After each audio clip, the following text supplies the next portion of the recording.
So I've been using these new drift lures. Admittedly, I've been sent some from the company, but we're going to give a load away to one of you out there. There'll be details of how to do that towards the end of the video, and I'll put all the details underneath as well. You don't have to be a subscriber to win these. So here they are. They come in 2 packs, so there's a combo and a spare body. These are the 30-gram ones, 12 centimetres, familiar sort of size. And they also come in the 15-gram as well. So from the kayak, casting from the shore, lime green I suppose you'd call it. Probably good for evening fishing, night fishing as well. I've had a bass on that already this year. And they do advise a little bit of super glue to stick the tail to the head before you start fishing. So soft rubber, 2-tone colour as well. Has accounted for a few small schooler bass this year.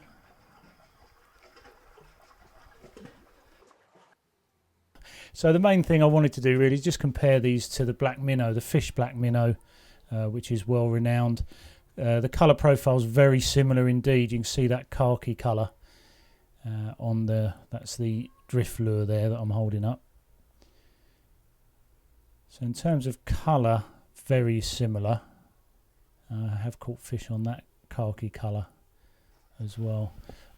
The difference with something like the black minnow is, of course, you can't fish these weedless, so they don't have the slits top and bottom for a weedless sort of style. But before we get into that, I just wanted to get some basics down really with this lure fishing, something that often gets forgotten. You'll have to excuse my comedy stickman drawing. So imagine the guy's casting off there. Yes, that is a fishing rod. Casts out, and the direction of flow is by these arrows. Obviously the big arrow to the right there. So what you're looking at is when you cast in, we generally tend to retrieve up and let it drift in the tide, and cast up and let it drift in the tide, and that will catch you fish. Although you tend to find smaller school fish. If you take a mark like this, relatively deep, let's say the fish are about here in the water table, so midway up, and that's, say for example, a good 10 metres height of water. You'll only start getting into the feeding area, or the natural feeding zone of the fish, in that middle section there when you drift the lure past. So rather than going up and down and up and down, why not see if you can get it to drift all the way along that plane to pick up the fish. So it's basically where the fish expect to see it, drifting down with the tide. Slightly injured fish. So I hope that makes sense. First attempt at trying to draw something like this.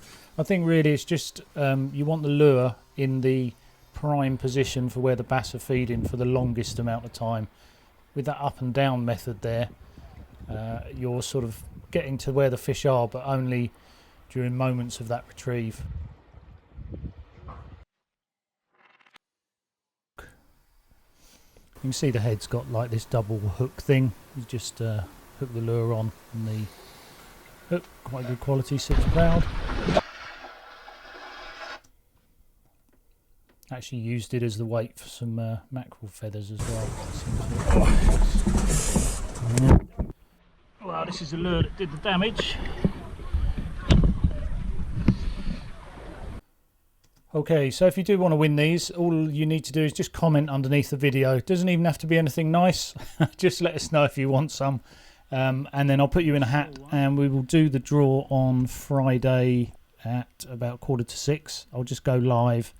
We'll pull someone out of the hat, and then we'll get those lures sent off to you. So still in test really. If you've used them, I'd love to know. Let us know in the comments.